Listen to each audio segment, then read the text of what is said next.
We are at HTCIA 2017 in Anaheim still, and day 2 of the conference. I think they all sorts to run together after a while. And I am sitting here with Sean Morrissey, who is the CEO of Katana Forensics. And how are you doing? It's been I'm a while doing great. since I've seen you. Thank you, Yeah, Kevin. Thank excellent. you. Good.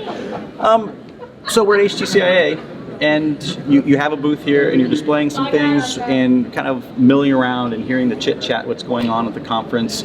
What do you see as kind of some of the trends that are going on in your space? What I'm seeing in our space is that people are changing what they're doing.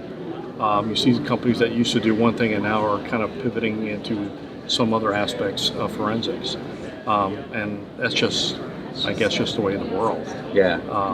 Because things are changing in forensics, especially mobile forensics. There are some big changes coming. Mobile forensics is kind of the devil, right? Yes. It's always becoming really fluid and changing about. What do you think? Obviously, you've focused on mobile, and that's where you've thrived, and you've made a lot of innovations in that area. Where do you see the biggest challenges within mobile forensics? Well, my father always told me is that stick to what you're good at. Right.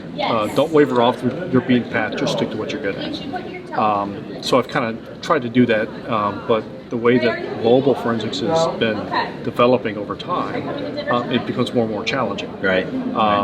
There's a lot of competitors in our space. Sure. And we're almost to a point where we're almost in the same boat. Because of what Google and Apple are doing to secure their environments. Apple's kind of taking like the trailblazer, as you would say, in securing mobile phones. Google has some challenges with it because it's just Android in and of itself, but they're trying to keep up or at least get close to what Apple's doing. Right. And do you think some of that is with, since Apple essentially is a closed shop, right? They control the hardware, they control the software, everything is under Apple's control. Do you think that some of the challenges with, say, Google and some of the other Android out there is because there's so many hardware vendors and there's so many different components? It's not the same Wi-Fi chip that's in all of the phones, so now they have to kind of accommodate for that. Do you think that's part of the issue? Well, part of the issue for Google is that they have that fragmented system. Right. And you can have the same version of like Marshmallow or Nugget or Oreo, but you'll have 14 different flavors of it. Right. Across multiple different manufacturers. That's always been the challenge in Android forensics, is that one day you'll do it with a particular tool, it'll work. Right. You get the same phone from another manufacturer, that software for some reason won't work. That's just the devil of Android. And that's right, we've always called it the devil, right? But Google is trying to defragment their operating system. With Oreo, what they're going to do is try to open the availability of putting Oreo onto phones going back to Android 5. Oh, if really? you have an Android 5 phone and your manufacturer, your carrier allows it, it can actually install it kind of like a light version of Oreo. It may not be able to do all the aspects of Oreo, but it will actually be able to at least install it. So that way, this is Google's attempt of trying to defragment their operating system. There are other challenges that we've had over time between 5, 6, and 7, which have made things worse. Right. But now they have to compete with Apple. Apple, like you said, they control the hardware, they control the software, they control the app store, they do everything. It's just their uber control of the whole ecosystem. Right. Google's trying to do that with their own store as well as trying to eliminate all of the malware that exists in the Google Play Store. So they're trying to clean that up, even though it is a big monster right now. Yeah. But they have their challenges, but they are trying to make some strides into actually trying to secure their operating system, secure their environment, and I mean, there are more Android phones out there right now globally. Oh, right. Than there are iPhones. Right, no doubt. But the high-end phones, you can see a trend where they're almost saturated. At least the United States are saturating the high-end market. Most people are satisfied with an iPhone 7 or an 7S. That's why you don't see major sales of iPhone 8s. Well, on top of that, Apple has never released 2 separate phones in the same calendar year. That was bizarre. I Very. thought that was bizarre. Now, in full disclosure, Sean and I were texting back and forth as some of the things were occurring with Apple, and we're just like, what are they doing? And then obviously we both anticipated the one more thing. The one more thing. I think we both typed it back and forth as they go. So it's interesting that those challenges, and kind of the interesting thing that really caught, I know your attention in particular, was the new Apple Watch being cellular. Yes, a new wrinkle has now come up. I mean, normally we never saw. And you're wearing it. And I'm wearing it. Yes. Right. We never saw where you could have two devices have the same telephone number, right? Right. Back in the day, the carriers thought that was like, no, you can't do it because we had SIM cloning back in the day. Right. So in order to combat that, they had to find a mechanism so you can't have the same kind of SIM Right. on two different phones. Mm-hmm. So they took care of that. But now you have an embedded SIM card on this watch, which has the same phone number as my phone. Really? So no removing a SIM. There's no physical SIM on this. So no essentially separate analysis. You can't because it's embedded. And it can have the same number as my current device. Right. There are more things we can look at, like you have ICCID, IMEI numbers, things like that on a phone. Right. Well, there are new numbers or kind of nomenclature we have to now learn with the watch. Ah, okay. There's an EID, and then there's, I can't remember the other one off the top of my head, but if you go into the about of the watch, it'll give you all those numbers, so when you're writing your paper or something, because we don't know how we're going to deal with which device made a call. Right. And I know in kind of maybe letting it out of the bag a little bit, you're heavily researching that right now. Yes, I am, yeah. So it's going to be interesting to see what you find in that. Keep a close watch, because I know you're blogging about it. I'm blogging it, and I'm actually I'm going to do some, I don't know if I'm going to do a whole white paper on iOS 11. I may do just sections like calls and messages. Yeah, and little pieces. Little pieces, and because then the community about would love it. They would love it. Absolutely. You're also here talking about some other challenges, right? Particularly at this show, that law enforcement see, and that's maybe getting information critically to someone in the field that needs it right away, or sharing it with officers already in the field. And actually, I'm going to kind of combine these and say that what are you doing now without, I'll let you say it because I already know. I saw it over in his booth. It's pretty cool. What are you doing now to help combat that? Well, the problem that we have with sharing information is that we're always transporting a physical piece of media from one person to another, right? In order to say, listen, this is what I extracted from a phone. Mm-hmm. I thought, to me, I find that I'm kind of like Apple. It's legacy. It's old. It's dated. It is. You know, the era of thumb drives and CD-ROMs or DVDs or Blu-rays are over. Mm-hmm. You can't even find them on laptops anymore. At least the DVD-ROMs are gone. Right. So I think of it that way as well when we're talking about cloud. We have cloud services, we have AWS, we have Azure, we have all kinds of cloud services. I know law enforcement has a big juju about not using the cloud. Right. But you'd use it every day when you use Dropbox or something like that. You don't have a big deal with that. Right. As long as you secure it and you encrypt it, I don't think there's a real problem with that. Mm-hmm. The way to get something quickly to someone is to shove it up to a cloud, give someone access to it, and let them view the data almost instantaneously. Right. After you extract it from the phone.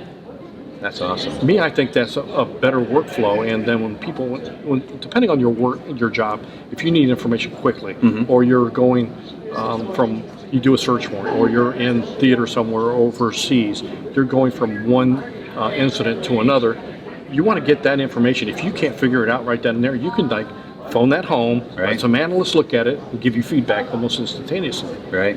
Or you're just doing your job and you want to give it to a prosecutor. That's probably the best advantage of it. Correct. Is to be able to instantly relay some information that's needed.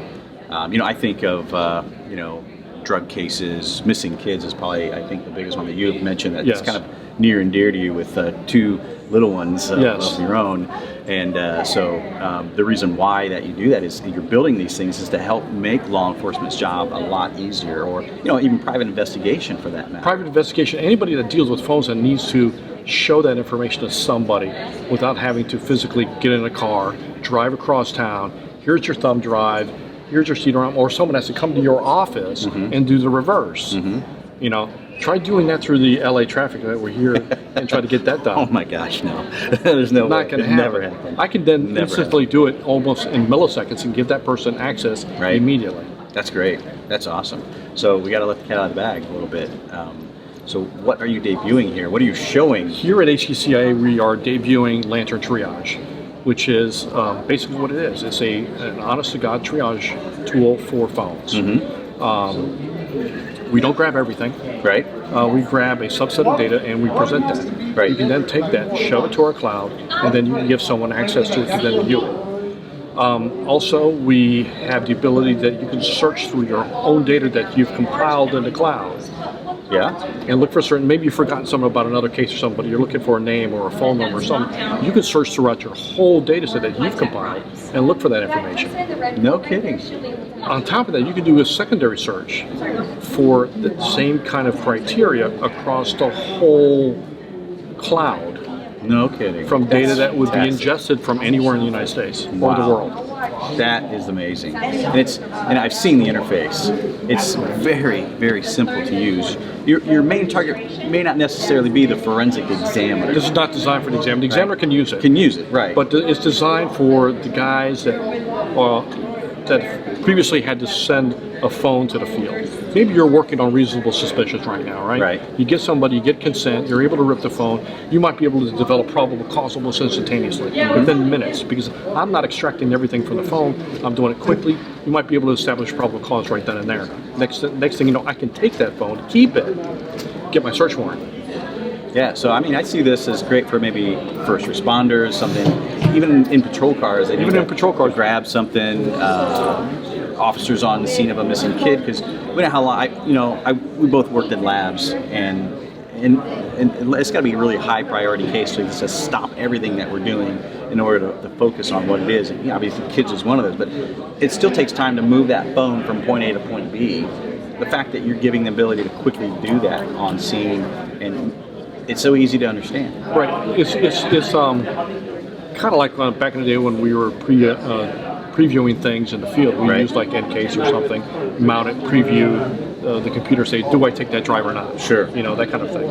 I'm kind of doing the same kind of thing with phones. Am I going to keep this phone or am I going to give it back to them? Right. So we never really had that ability to really do that quickly and efficiently. So again, you can sit there, it's the old thing, you're in the field and you get information immediately, not having to wait. On top of that, investigators have never really had a tool that which they can use. Normally, some administrators, you're not qualified, you're not certified, you don't have it. Well, what we're going to do is give you a tool that not only that, I can certify you quickly. Right. It's not going to be like some big 5-day class that you got to go to. Something you can do in your desk, get it done, and you know how to use the tool. I thought Lantern was easy. Yeah. This one's super silly easy. And it is. I've seen it. It's amazing. So, if someone's interested and wants to see the product, where do they go to do that? They just go to our website, which is www.katanaforensics.com. Excellent. And I know you haven't announced dates yet, but you have some webinars that are coming in. We're coming up with some webinars. People can come in to show triage, what it can do and what its capabilities are. Okay, awesome. They can ask questions, obviously, during the webinars and specific points and things of that nature. Right. Okay. We have a couple things that are happening in our space. What's happening? iOS 11. iOS 11. Now, you wrote a paper that I actually read because I think I liked it or retweeted it out there. Tell us a little bit about iOS 11 and some of the challenges.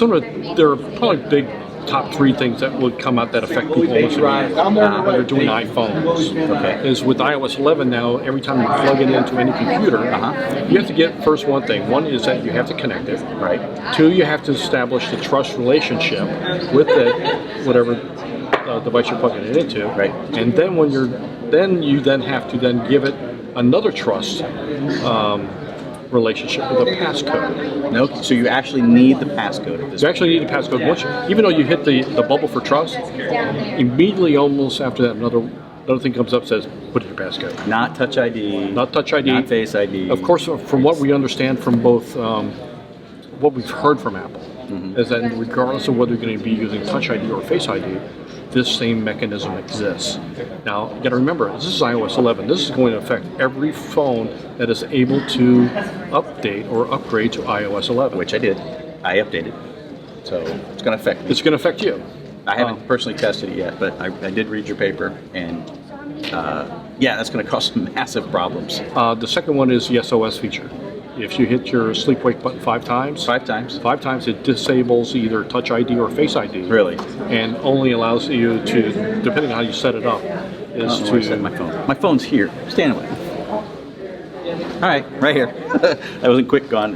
We have a booth literally right here. So, so all right. So now I have it, and let me lock the phone. Let me turn this thing around, and there it is. Phone's locked, right?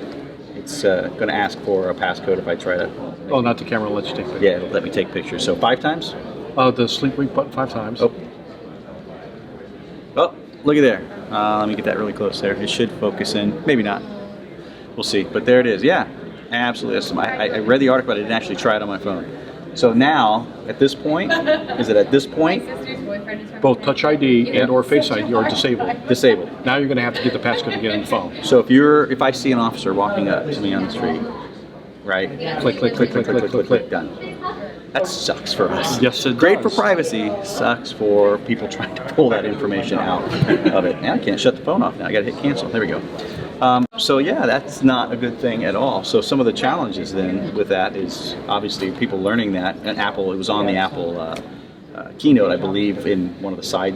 Yeah, they mentioned the SOS feature on it. The last one is you and I have discussed this, is we thought there was a bug with airplane mode.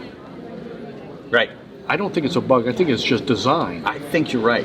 I thought about this too. And that's strange because we were both talking about it separately, and then I was on the plane ride out here, and I use Bluetooth headset, and I put my phone in the airplane mode, and every time I used to do this, it'd kill my set, and I'd have to go back in and turn Bluetooth on, and I see you've already figured this out, so Sean's already got this.